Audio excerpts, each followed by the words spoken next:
Sobrang init nga sa Pinas, kaya naman tara na't magbulinaw. Ayan, so kita nyo naman nasa Bulinaw Falls Street tayo mga auntie ko. Oo, nilagpasan natin yung 1 and 2 dahil itong si Love ko dito yung bet niyang puntahan. So, siyang driver, kaya no choice tayo. Aray ko!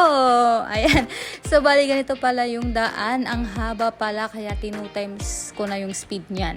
Pero Oxlangs kasi, pababa naman yan mga auntie ko. Ewan ko na lang pag uwi. Pagod ka na nga lumangoy, pagod ka pa pag uwi dahil paakyat naman yung daan. Bali dito pinapakita ko sa inyo yung daan para naman makita nyo rin kung gaano kaganda at kalawak itong Bulinaw Falls Street mga auntie ko. Bali kanina pa pala ako nagsasalita dito mga auntie ko. Ayan, so hindi ko pa pala nasasabi yung entrance fee. So bali nagbayad lang kami dito ng 60 pesos. Bali 30 isa mga auntie ko. Ox na rin yun kasi nga environmental fee naman yun and para mapanatili na malinis yung place. Ayan. Bali dito may mga bahay. So akala ko ay bahay ng mga nakatira dyan. Yun pala ay para sa mga turista na gusto magstay. So pwede kayo dyan mag-rent. Depende sa kukunin nyo. If couples kayo, iba yung price. If family, iba din po yung price. Meron din palang mga pansit dyan. Ayan, pinakita ko sa inyo. If gusto nyo din bumili ng mga pagkain, marami dyan dito mga auntie ko. And after 2,000 years mga auntie ko, nakababa na rin kami sa wakas. And grabe, bungad pa lang mga auntie ko, sobrang ganda na. Yung tingin ko mga auntie ko, nasa langit na ako. Char. O hindi. Kala mo naman kung sa langit mapupuntang babae na ito. Pero grabe kasi ang linaw ng tubig. Tas kulay green. Ayan. So, malamig din pala yung tubig niyan mga auntie ko. Kaya perfect talaga ngayong tag-init. Dito sa tulay mga auntie ko, sobrang ganda kapag dyan kayo pumunta dahil matatanaw nyo lahat. Yes, as in. And dito pala guys, nagpakuha pala ako kay Robert. Ayan, panoorin nyo.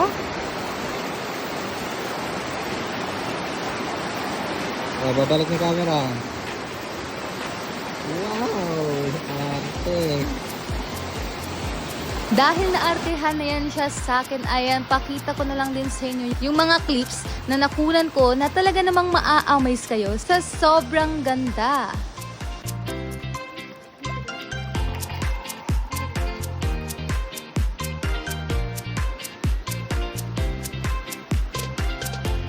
Dito nag-timelapse na ako mga auntie ko kasi nung una akala ko mababaw lang yung tubig kasi nga kitang-kita yung mga bato. Pero mali pala ako, malalim pala. Ayan, yung iba mababaw pero may mga bato siya na maapakan nyo. So better na magsuot kayo ng life vest para sulit nyo mag-swim-swim. Swim-swim!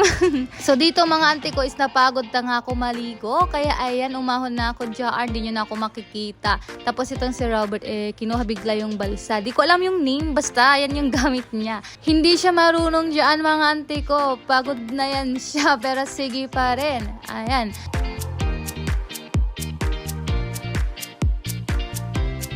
Wow, pag ganyan-ganyan yan. Ay.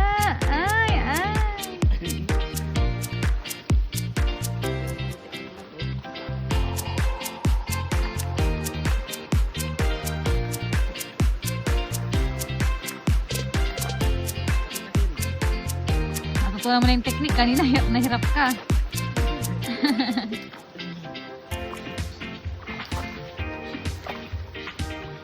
Ganyan naman kasi talaga nagsasagwan, hindi ganun.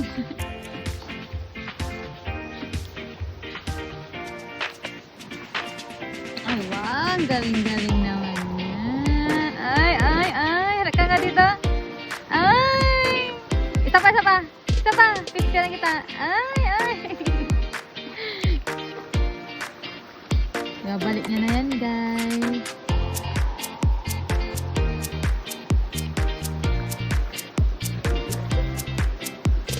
At hindi pa rin nagpaawat. Ayan, umisa pa siya.